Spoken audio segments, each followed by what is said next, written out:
Donc aujourd'hui nous inaugurons une série de vidéos concernant les applications du premier principe au gaz parfait. Donc pour regarder ces vidéos, il vous faudra évidemment avoir vu tout ce qui a trait au premier principe et aussi avoir en tête ce qu'on aura déjà vu sur le gaz parfait. Donc il y a plusieurs vidéos, elles ne sont pas toutes du même niveau, elles ne sont pas toutes de la même longueur. N'hésitez pas à les regarder plusieurs fois et à vous aider des vidéos pendant que vous faites les exercices pour vous assurer que vous avez tout compris. Allez, on passe sur la tablette. Donc nous voilà venus sur les applications du premier principe aux transformations du gaz parfait. Alors avant de rentrer dans le vif du sujet, on va faire un petit peu de d'historique et de phénoménologie, hein, et on va parler des lois de Joule et vous verrez que ça va nous simplifier la vie dans toutes les transformations, de bien connaître ces relations spécifiques que sont les lois de Joule. Donc les prérequis pour cette vidéo, qui est la première de la série, c'est d'avoir vu le premier principe et de connaître les généralités sur le gaz parfait, en particulier la relation d'état des gaz parfaits. L'objectif ou les objectifs de cette vidéo, c'est de déterminer les lois de Joule, de vous montrer les lois de Joule qui permettent d'exprimer l'énergie interne et l'enthalpie en fonction de la température, ou les variations en fonction de la température, et à la fin, je ferai une petite application qu'on appelle la relation de Meyer. Donc avant de rentrer vraiment dans les relations, je vais vous parler d'abord de la détente de Joule-Gay-Lussac, donc qui permet de parler de la première loi de Joule. Alors de quoi il s'agit? Je vais considérer un état initial dans lequel j'ai une enceinte qui est piégée dans un système, on va dire, adiabatique. J'ai un gaz d'un côté de la paroi, ici, comme ceci, enfin dans un des deux sous-systèmes, qui a une température T1, une pression P1 et un volume V1. Voilà. De l'autre côté, j'ai le vide. Donc le vide, ça veut dire qu'en particulier, la pression de mon système est nulle. D'accord? Et en fait, qu'est-ce que je vais faire ici, hein, vous voyez que j'ai quelque chose qui sépare les deux sous-systèmes. Je vais l'enlever, hein, tout simplement, et j'ai un état final dans lequel le gaz s'est réparti des deux côtés. Donc j'ai une partie du gaz qui est ici, une autre partie du gaz qui est là, j'ai la même quantité de matière évidemment. Vous voyez qu'ici le volume a changé, hein, puisque j'ai un volume qui est a priori 2 fois plus grand, la pression a changé, et la température, on ne sait pas ce qu'elle vaut. Mais en tout cas, ce dont on est certain, c'est que le volume et la pression ont changé. A priori, la température devrait avoir changé aussi. Voilà. Donc dans l'état initial, j'ai le gaz dans l'un des sous-systèmes,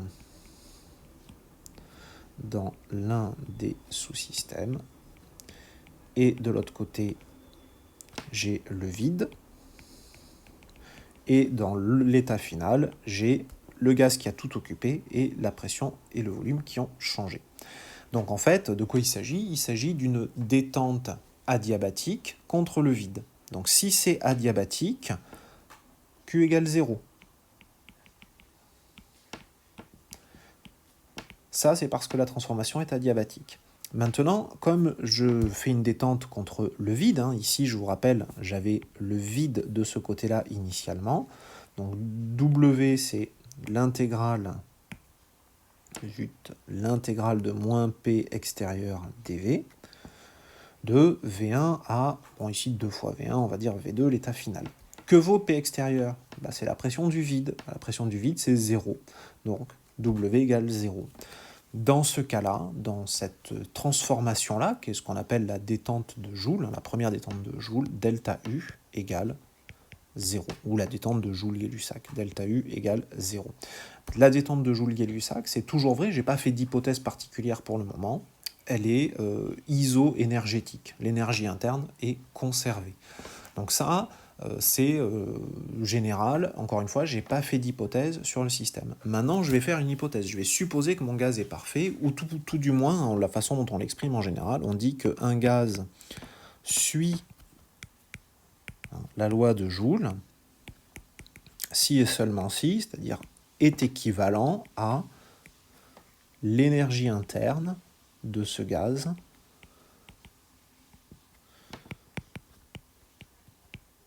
ne dépend que de la température.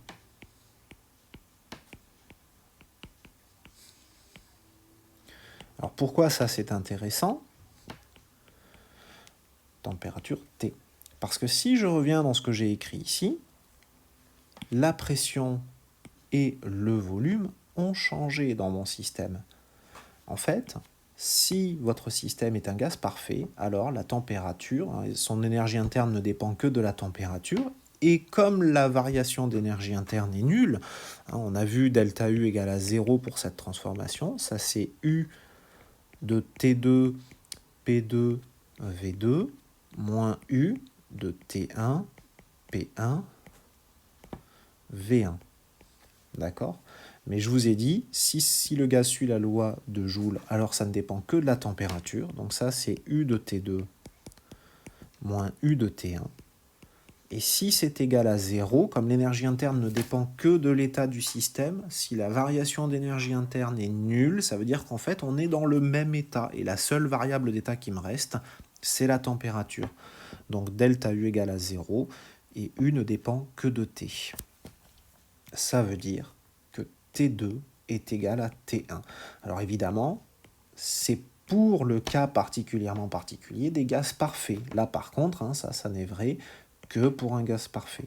Pour un gaz réel, on peut s'attendre à une variation de température. Donc on pourrait le dire comme ça, si un gaz qui subit une détente de Joule-Gay-Lussac voit la température rester constante, alors on a un gaz parfait. Voilà. Donc ça, c'est très particulier, mais par contre, ça va nous donner une information extrêmement utile. Je vous rappelle qu'on avait vu, dans le cadre du cours sur le premier principe, que NCV, par définition, c'était d rond U sur d rond T à V constant. La capacité calorifique molaire à volume constant, on pouvait la définir comme ceci. Ou de façon sous forme d'équation différentielle, du égale NCV dt. Mais ça, cette différentielle, elle était vraie à V égale constante. Voilà. Sauf que maintenant, si je considère un gaz parfait, je sais que U ne dépend que de T. Donc si cette relation-là, elle est vraie pour une isochore, en fait, elle sera tout le temps vraie puisque ça ne dépend que de T pour un gaz parfait. Donc vous avez une conséquence de la première loi de Joule, c'est que du pour un gaz parfait, c'est NCV dt. Cette relation-là, elle sera toujours vraie. Donc quand vous appliquez la première loi de Joule, ça revient à appliquer cette relation-là.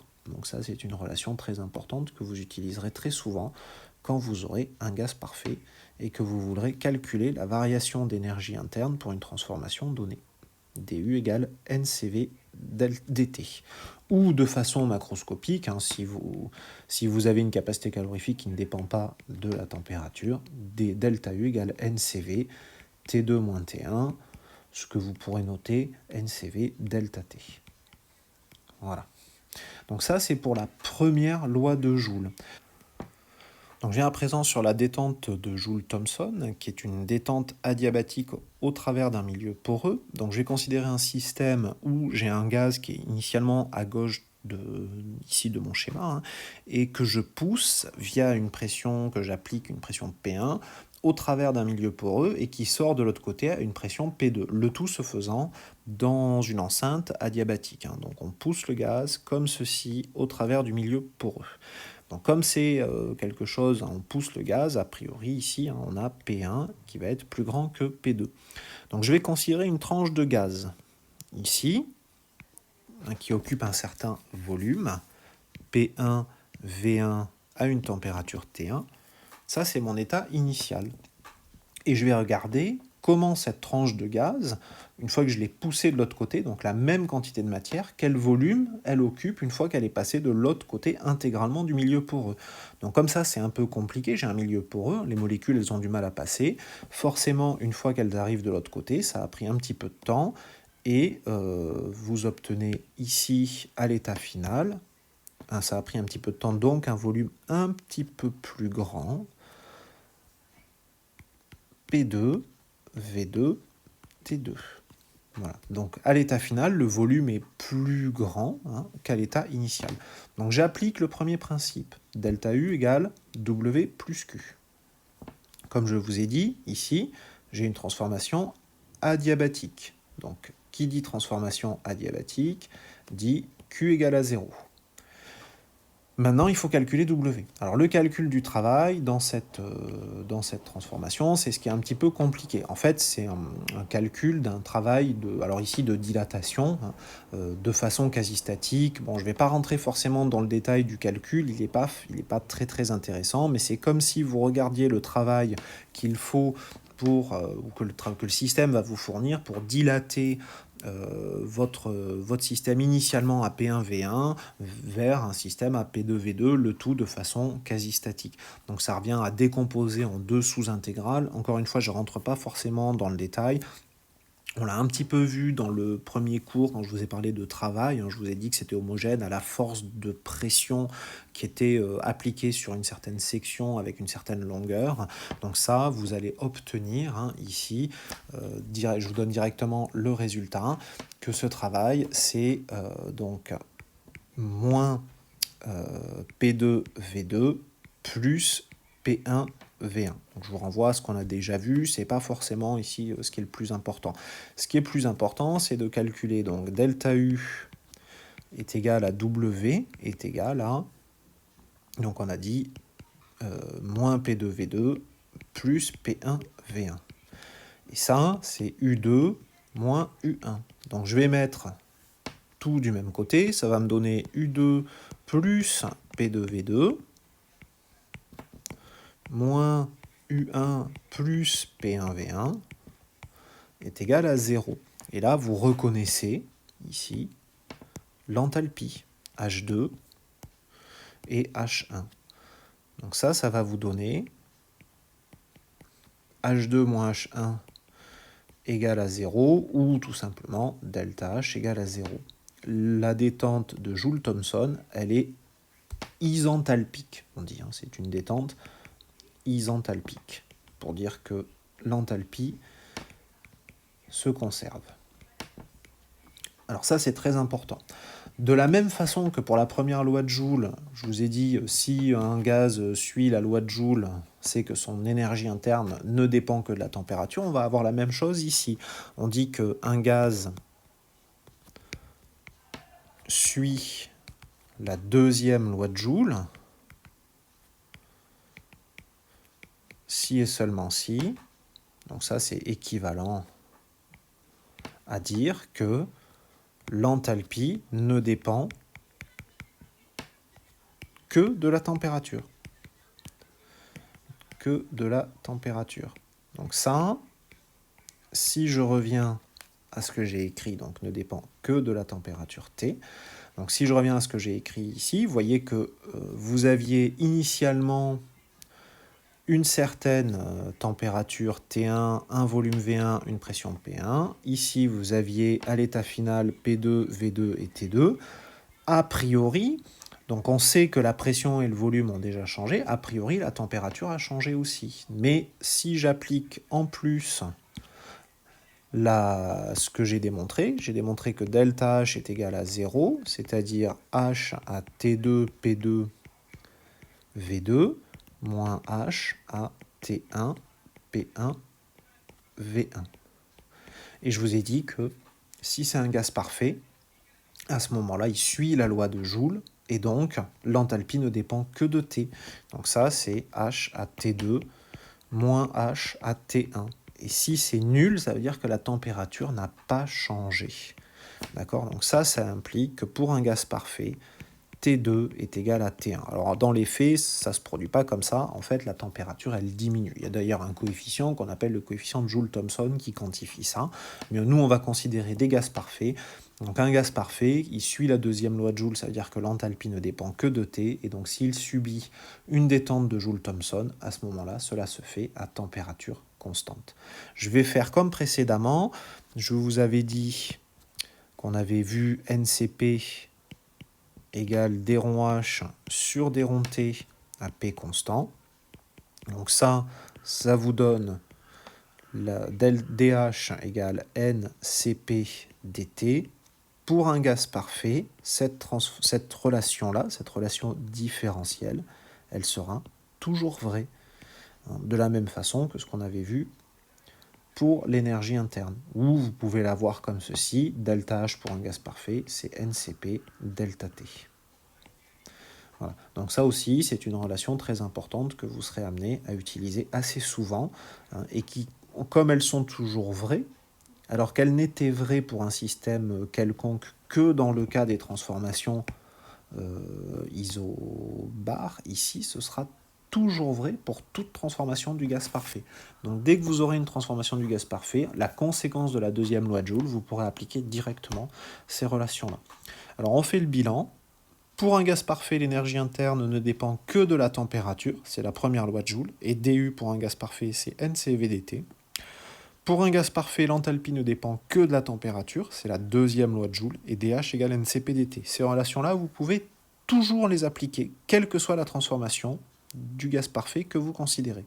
Donc je vais vous faire une petite application qu'on appelle la relation de Meyer. Donc je vais prendre comme système N mol de gaz parfait, peu importe le gaz en question, et j'applique ce que je viens de voir sur les lois de Joule. Donc j'écris par définition H égale U plus PV. Comme j'ai un gaz parfait, PV c'est nRT, donc H égale U plus nRT, et je différencie cette équation. DH égale DU plus D de nRT. Voilà. DH, d'après la deuxième loi de Joule, c'est NCP dt. DU, d'après la première loi de Joule, c'est NCV dt. Et D de nRT, comme nR est constant, ça va me donner nR dt. Alors dans cette relation, la quantité de matière, elle est partout, je peux l'enlever, c'est comme si elle était nulle part. Et comme ça c'est vrai, quelle que soit la température, dt c'est pareil, vu qu'il est partout, c'est comme s'il était nulle part. D'où j'obtiens Cp moins Cv égale R. Donc ça, c'est la relation de Meyer pour les gaz parfaits. Alors, il existe une relation de Meyer pour les systèmes non parfaits, hein, mais je vais pas vous la détailler ici. Hein, pour les gaz parfaits, elle est relativement simple. Voilà. Donc, Cp moins Cv égale R, la relation de Meyer, que l'on aura l'occasion de revoir plus loin dans ce cours. Ça, c'est la relation de Meyer pour les gaz parfaits. Voilà, donc dans cette vidéo, nous avons traité des premières généralités en ce qui concerne les applications du premier principe au gaz parfait, et en particulier des deux lois de Joule et de la relation de Meyer. Dans tout ce qui suivra, ces lois elles vont nous être utiles, donc pensez à bien les mémoriser, bien savoir les utiliser.